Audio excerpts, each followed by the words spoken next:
I am giving you 3 days to tell Sharif. Because if you don't, I'm gonna go over there and I'm gonna tell him myself. I'm not lying for your sorry ass anymore. I will fucking kill you myself if you come anywhere near my home or my husband. Bitch. Call me a fucking bitch one more time!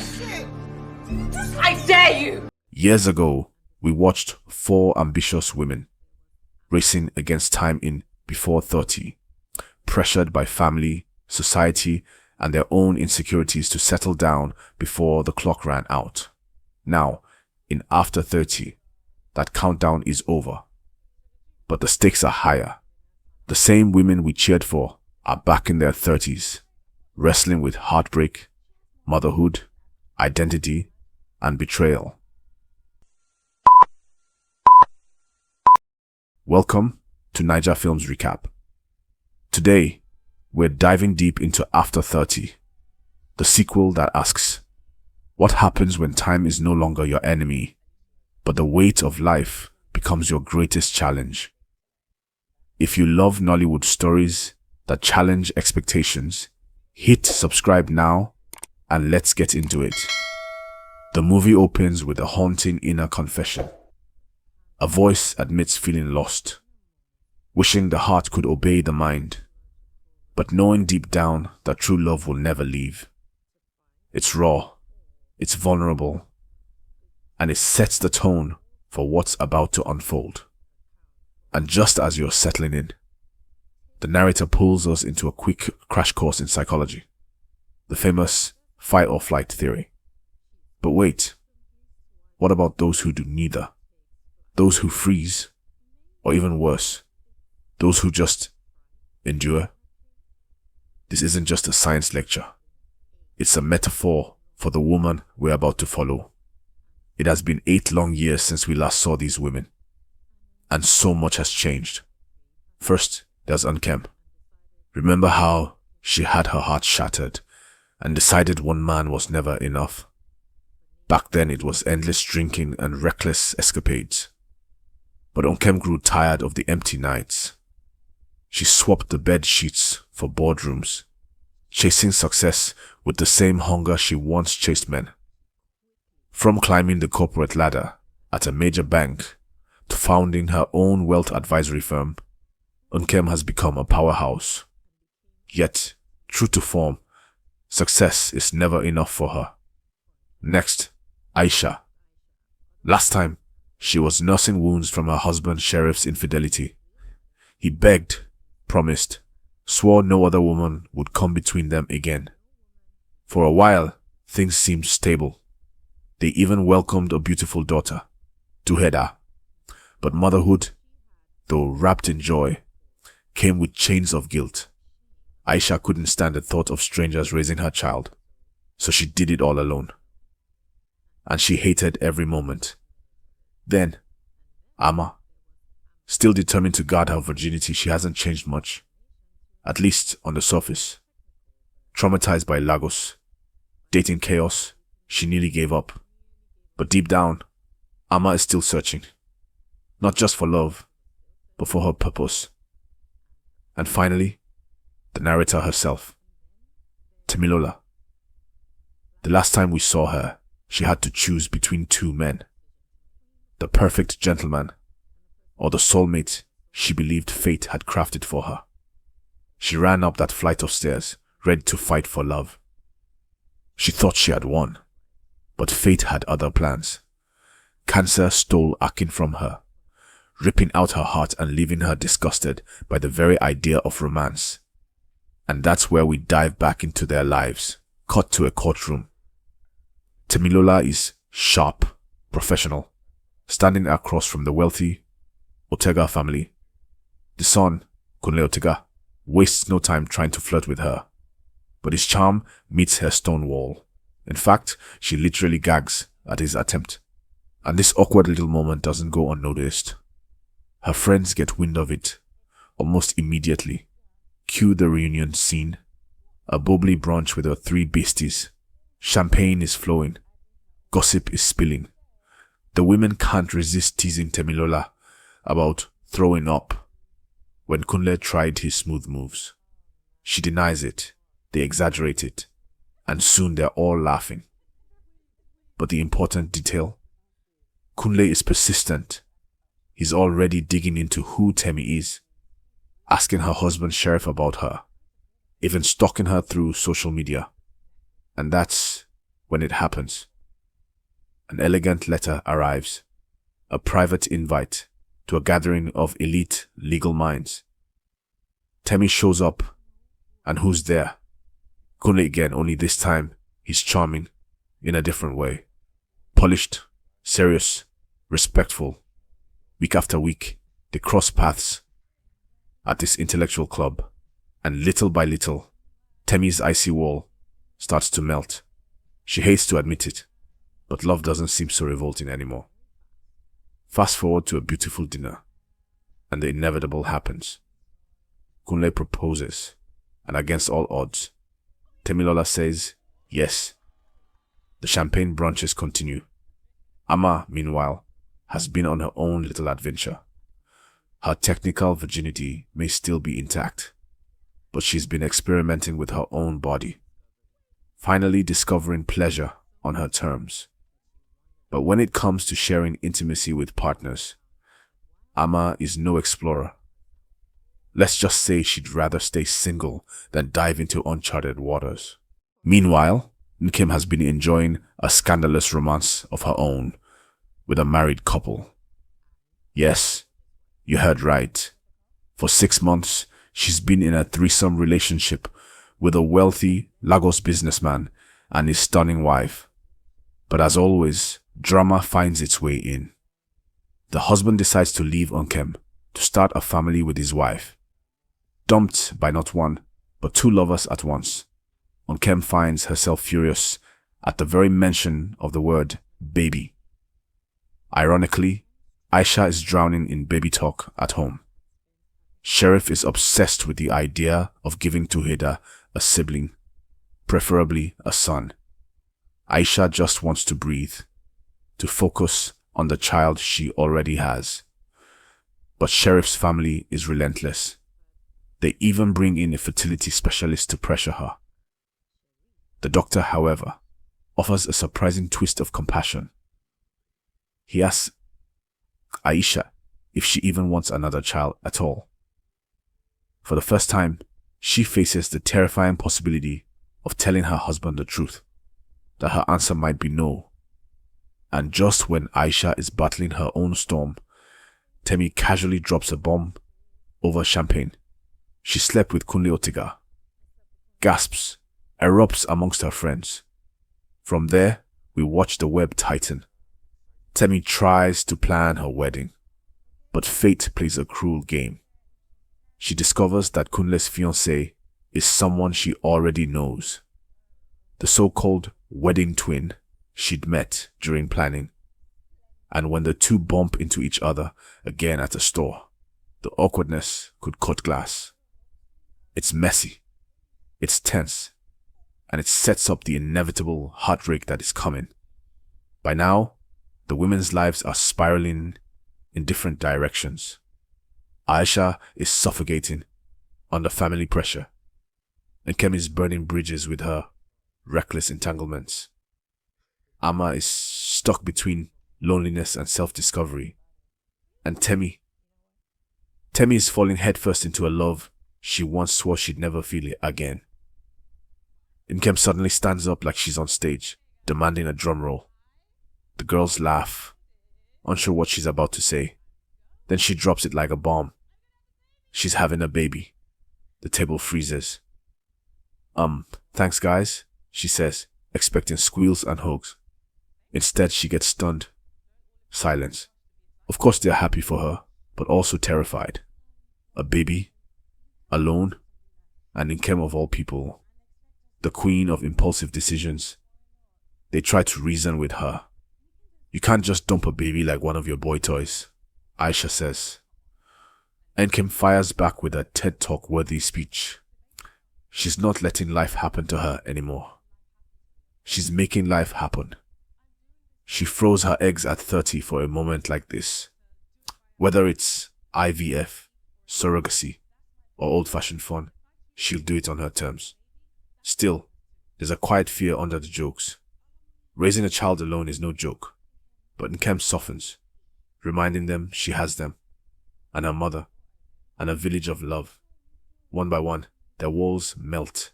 They toast to her future child, but not with water, because apparently that's bad luck. They raise their glasses and curse Ayo's name for good measure, like an exorcism. Later that night, the tone shifts. Ama goes from celebrating one new life to mourning another. We learn about her godmother, Mrs. Agatha, the woman who practically raised her on weekends and made the best pancakes in Lagos. Agatha's restaurant has been shuttered for years. Ama feels guilty for not visiting sooner. Now, Agatha is gone, but her presence lingers. Enter Chef Ellis, Ama's new friend, a culinary whirlwind who pushes her to revive the old restaurant. And then another stranger appears, Joseph, Agatha's lawyer. He hands Ama 2 documents, a copy of Agatha's will, and a detailed breakdown of her inheritance. The bulk of the estate is hers. Ama is stunned. She's rich. Her friends cheer as if she's won the lottery. For once, Ama isn't just the cautious one in the group. She's the one with power. Meanwhile, Temi is balancing love and duty. She's on a video call with Kunle, playful, flirtatious, loosening her belt while he teases her from afar. But the moment is cut short by her mother's unexpected visit. Classic Nigerian mom energy. She shows up unannounced, bearing food, ready to help her daughter settle into her new home. Temi scrambles, embarrassed, hiding traces of her private life. Cut to another brunch. Ama, now a businesswoman, is still rolling up her sleeves to clean the restaurant walls with Alice. Her friends tease her for not delegating. You have resources now, they say, but Ama insists. This is personal. It feels like bringing her godmother back to life. But not everyone buys it. Nkem raises an eyebrow.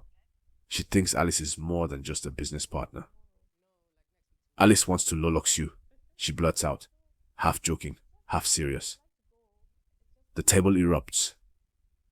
Ama denies it. She can't be gay. She won't be gay.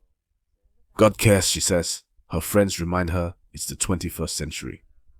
They suggest she take some space from Alice to figure out her feelings. Ama laughs it off, but the seed of doubt has been planted. Later, she finds herself in a church, praying. She's not sure what she's praying for. Clarity, courage, or forgiveness. Temi, on the other hand, is slipping back into old patterns. She spends the night on the phone with Ayo, the man who broke her heart, the man who once stole her from Akin. It feels familiar, dangerous, intoxicating. Morning breaks over 2 different skies. Temi's conflicted heart and Aisha's dark decision. Aisha is at the clinic. The doctor warns her. The procedure is irreversible. She says she's sure. Her driver is waiting. She has a friend at the hotel. She'll be fine. We're not told exactly what she's doing, but the implication is heavy. In her mind, babies should only be born to mothers who are truly ready. Maybe this is her way of reclaiming control. Meanwhile, wedding bells are finally ringing for Temilula Koka. The dress fitting is like a dream. The gown is stunning. She's seconds away from walking into her happy ending. Then Ayo shows up like a ghost at the altar. He's flown in that morning to call off his engagement with Kemi. He says he can't help himself. He still wants Temi. The scene spirals into chaos. Temi pushes him away. She's furious. Why do you always do this? She cries. You destroy everything. She storms out, leaving pins still in the dress, the tailor chasing after her for payment. Her friends' warnings echo in her head. It's a brutal collision of past and present. The man who once ruined her relationship with Akin is now threatening to ruin her future with Kunle. Temi stands at the edge of a choice. Risk it all for a soulmate who keeps reappearing, or finally step into a new life with the man who's been steady, present, and real. Temi is stopped by a police officer for not wearing a seatbelt, but the situation escalates absurdly fast. The officer accuses her of indecency, even prostitution, and threatens to arrest her. Temi, caught off guard, tries to stay calm, but the confrontation is humiliating. Just as things spiral, her friend steps in and diffuses the tension. For Temi, it's a sobering reminder that in Lagos, women are often one wrong glance away from disaster. But the real storm is about to hit. Aisha finally opens up about the secret she's been carrying for years. After giving birth, she nearly died. Her organs shut down, and the trauma haunted her. When she recovered, doctors warned that another pregnancy could kill her. Out of fear and survival, she made the choice to tie her tubes. She can never have another child. She confesses this to Nkem, who is stunned. Nkem can't believe Aisha bore this pain alone. But what cuts deeper is the realization that Aisha never told her husband, Sharif.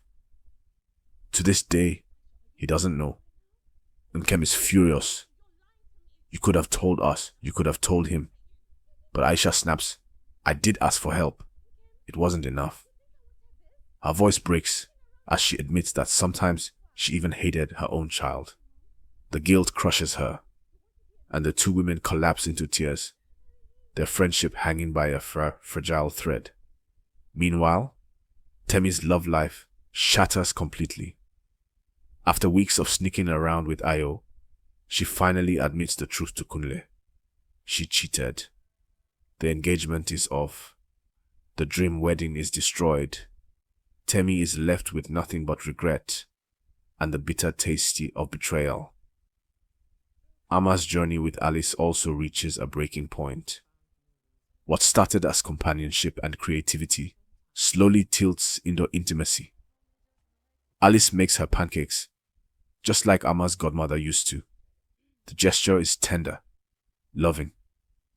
Alice tells Ama she doesn't need to hide, that she's too beautiful to live in shame. But for Ama, it's a moment of terror.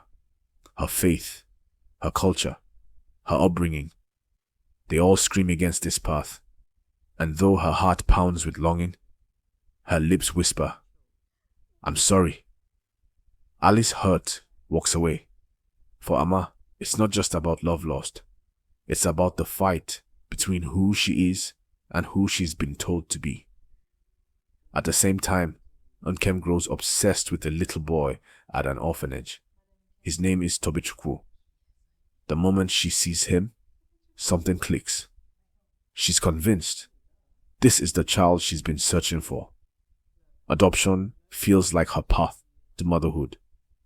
But before the process can even begin, Aisha secretly intervenes. She contacts the orphanage and blocks the adoption, arguing that Nkem isn't ready, that she changes her mind too easily. When Nkem finds out, she's livid. The confrontation between the two explodes into one of the most brutal fights of their friendship. You don't get to decide for me, Nkem screams. It's a baby, not a boyfriend you can dump when you're bored. Aisha spits back. The words cut like knives. Aisha accuses Nkem of always coveting her life, even suggesting she wanted Sheriff. Nkem fires back that she would sleep with him just to prove Aisha doesn't deserve him. The women, once sisters, are now enemies, hurling words that can never be unsaid. The fallout spreads quickly. Nkem, pushed to her limit, finally tells Sheriff the truth. She can no longer manage his account because of Aisha's lies. She doesn't expose the whole secret, but she plants the seed of suspicion. Sheriff's family responds with fury. His relatives demand that he marry another wife who can bear him more children. They threaten to take Aisha's daughter away if she resists. The scene is heartbreaking as Aisha falls to her knees, begging Sheriff not to let them take her child. But Sheriff is silent, torn between tradition, family honor, and the woman he loves. Ama, watching all of this unfold, realizes how fragile their bond has become. Friendship, once their refuge, is now cracking under the weight of secrets, betrayals, and competing desires. And Temi? Her storyline takes one last devastating twist. She discovers that Ayo, the man she thought might be her soulmate, is already expecting a child with someone else. Any illusions of rekindling their love shatter instantly. Temi finally feels relief, not because she has love, but because she can finally let him go. As the women's stories collide, the narrator reflects. Maybe it isn't fight or flight at all. Maybe it's fright. Fear of who we are. Fear of what others will say. Fear of losing the people we love. And sometimes, that fear destroys even the strongest bonds. The final scenes are raw. Temi gives back her engagement ring. Her wedding called off just 2 weeks before the date. Nkem loses her shot at adoption. Her friendship with Aisha in ruins. Aisha, abandoned by Sheriff's family, faces the reality that her secret may cost her everything. Ama stands alone, Alice gone, unsure if she chose courage or cowardice. The women who once held each other up now stand scattered, bruised by life and by each other. The film closes with a heavy truth. After 30, love is complicated. Motherhood is complicated. Friendship is complicated. There are no neat, happy endings. Only choices, consequences, and the courage to face them. After 30 doesn't tie up every loose end. It doesn't offer perfect, happily ever afters. Instead, it forces us to sit with questions. What does it mean to be a woman after 30? Can friendship survive brutal truths? Can a past love ever really die? When Temi gives back the ring, when Nkem loses her chance at adoption, when Aisha faces her greatest secret, when Ama chooses silence over confession, these aren't failures. They are the messy, human choices that echo in our own lives. Thank you for staying till the end. If after 30 hit you in the feels, like this video so more viewers find it. If you think Temi made the right call, or if you believe she should have chosen differently, tell me in the comments. Don't forget to subscribe to Naija Films Recap and tap the bell icon. We recapture Nollywood one story at a time. Until next time, may your choices be yours, your hearts be true, and your stories be told.